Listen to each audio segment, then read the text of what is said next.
कि बहुत बहुत ऐसी चीज़ें हो रही हैं इस चुनाव में जो बड़े कष्ट की बात है, तो बड़े दुख की बात है।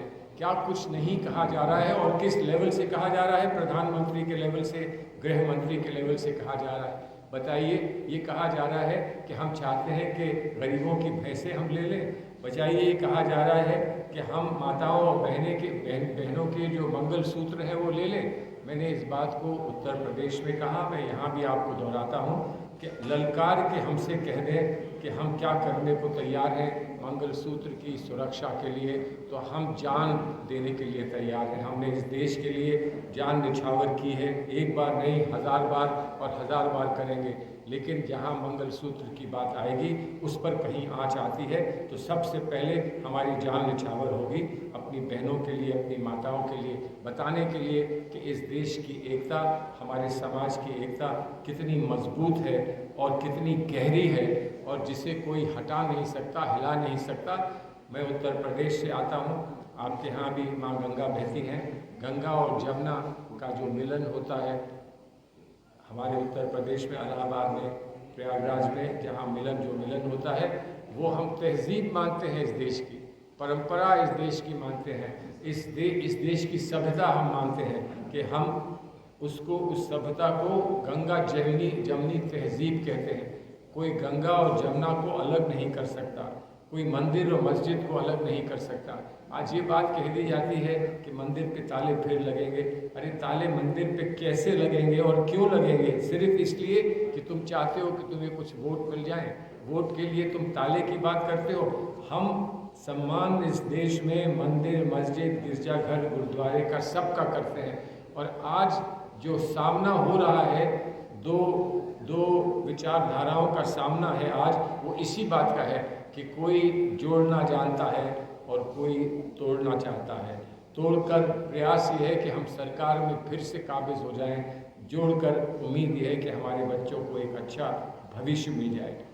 लेकिन जब मैं ये सोचता हूँ और मैं बिहार के इतिहास पर नज़र डालता हूँ, तो मैं बिहार में मैंने शिक्षा प्राप्त की थी, आप जानते हैं, बचपन में शिक्षा प्राप्त बिहार में की थी।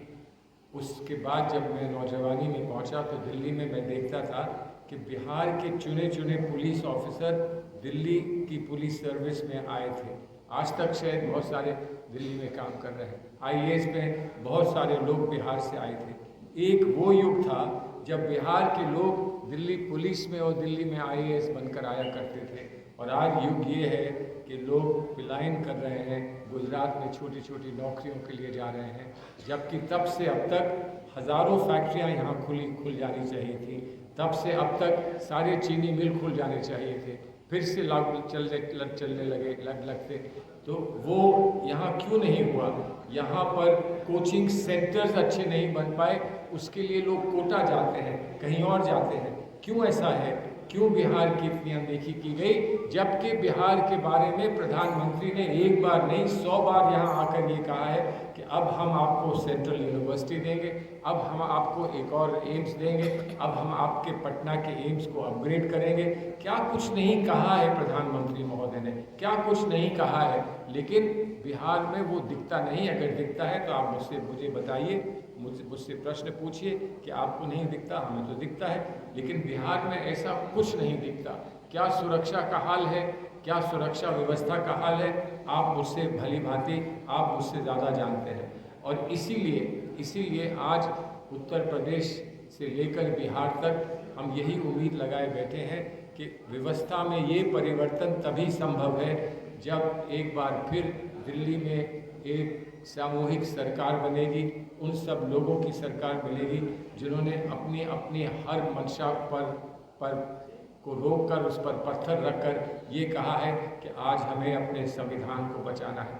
जितनी बात मैं कह रहा हूँ या आप जो सवाल करेंगे उनका कोई निष्कर्ष निकलेगा, वो यही निष्कर्ष है कि इस संविधान को जो हमको बाबा साहब भीमराव अंबेडकर और उनके सारे ही प्रमुख साथियों ने हमको दिया है, जिसको हमने बहुत बहुत गर्व से स्वीकार किया है, उस संविधान को बचाना है। उस पर लगातार वार हो रहे हैं। उस संविधान को बचाना है, सुरक्षा देश को दिलाना है। हमको जो हमने सामाजिक न्याय की बात की है, जिस पर मैं समझता हूँ कि बहुत मजबूती से हमने अपने न्याय पत्र में एक बार फिर इस बात को दोहराया है। उस सामाजिक न्याय के लिए आज हमको अपनी जान लगा देनी है, और वो ही उसी स्पिरिट में और उसी निष्ठा के साथ आज हम जगह जगह जा रहे हैं। आपके सामने भी आए हैं।